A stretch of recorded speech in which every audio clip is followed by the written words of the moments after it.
All right, my friends, welcome back to Salt City Counseling. Once again, my name's Scott. I'm a licensed therapist here in the beautiful state of Utah. This is a little bit of a different video. I never expected myself to do this, but here it is. Somebody was asking online, could you use GPT as a therapist? And I was curious. So I got onto GPT and I gave it a whirl. I experimented with it. And so the short answer is, yeah, you kind of can. Yes and no. Yes and no. So what a therapist offers that ChatGPT doesn't is obviously like that human interaction, which is one thing that we are really, really missing these days. I really believe that this is a big cause of the deterioration of our mental state collectively. I think there's a lot of factors, and I think one of them is primarily that our human relationships are in the toilet. We're lacking positive human connection. So a therapist can offer that for you, right? You can get like some positive human interaction from a therapist. But for information on how to work with your own mental illness or address your own mental health issues, ChatGPT is actually somewhat effective. And so I decided to ask it a few times, to ask it a few things. I started with trauma. I asked ChatGPT, can a person overcome their trauma? Because honestly, some therapists would say no. I disagree with them. And if a therapist says, no, you can't overcome your trauma, you should not go to that therapist. Unfortunately, there are more than enough of them that treat mental illness and mental health issues as though they're just things that you kind of have to deal with. And it's just part of who you are. And that's just how the cookie crumbles. And so moving on. But anyways, I asked ChatGPT, can a person overcome their trauma? It says yes, it is possible for a person to overcome trauma, though the process and timeline for recovery can vary significantly, so on and so forth. Okay, and it says here are some ways. Okay.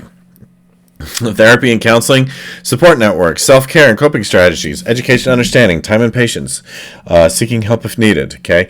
And so I went on to ask it some more questions. By the way, some of you might be thinking like, Scott, aren't you kind of putting yourself out of a job? I don't think so. Frankly, there are not nearly enough therapists to meet the demands in our communities. A lot of therapists, frankly, are not very good therapists. In fact, a lot of therapists sometimes do more harm than good. There are a lot of therapists, frankly, that should not be therapists. And so I personally think that the demand for like mental health education or therapy or whatever is huge, and we're not able to meet those demands. We're not even close. I don't even think we're probably meeting a tenth or 10% of those demands, 20 at best. And what I'm finding here on ChatGPT, it's actually really good information.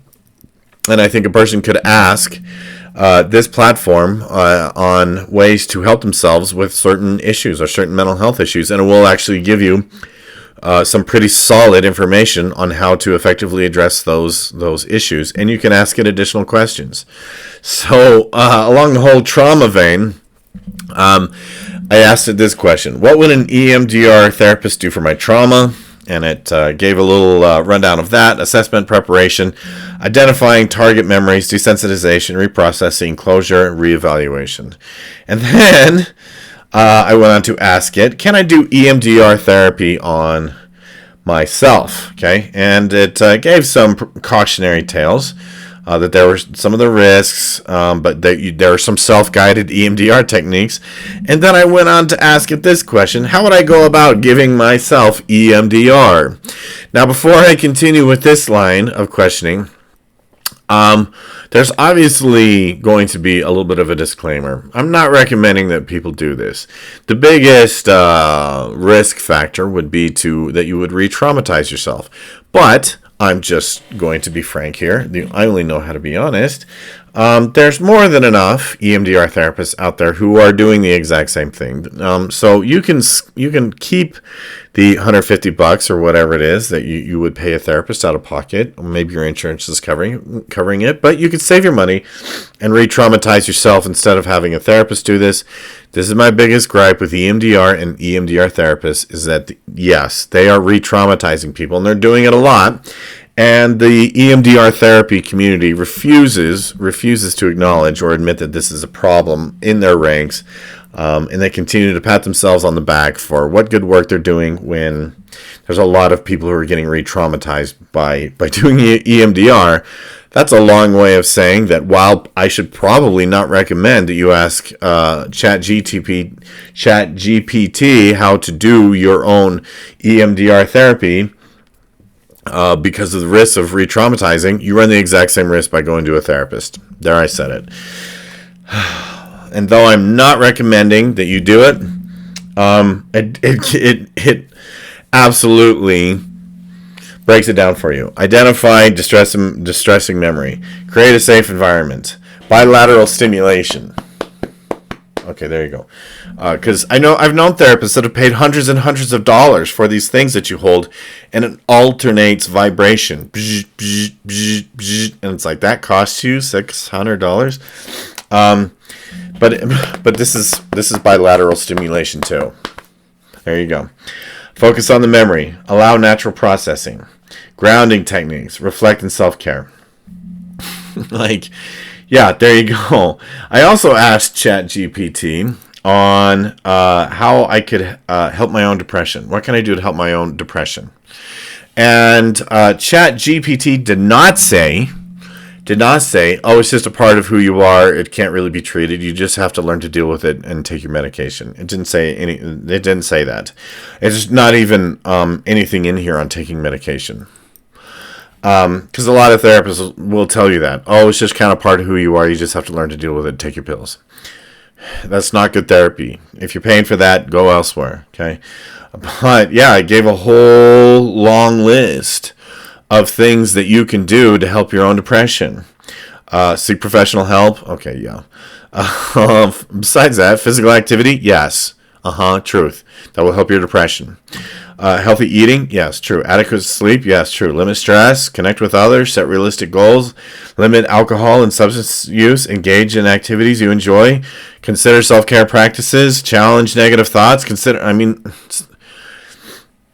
and so, right, if you use ChatGPT for something like this, it just gave you a whole bunch of things to do. And the only thing that's stopping you from accessing this information and putting it into action is you. And that truly is the hardest part. For me, I had to acknowledge I just have to force myself to try some of these things, whether I feel like doing them or not. And remember that. And repeatedly doing them, or doing them on a frequent basis, is like a preventative maintenance factor, right? And it worked. It helped. I overcame depression because it's like I found what worked, and I consistently did those things. Consistency and discipline and diligence is a big part of this. Okay, so if you're struggling with an eating disorder, if you're struggling with obsessive compulsive disorder, if you're struggling with a whole bunch of other things, ChatGPT will give you information on things that you can do that will help. How can a person treat their own obsessive compulsive disorder? That's one that I asked it.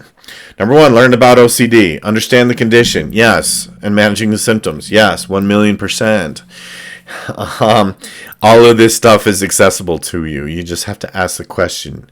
Empower yourself. And so, in a way, yes, ChatGPT can be somewhat of a therapist to you.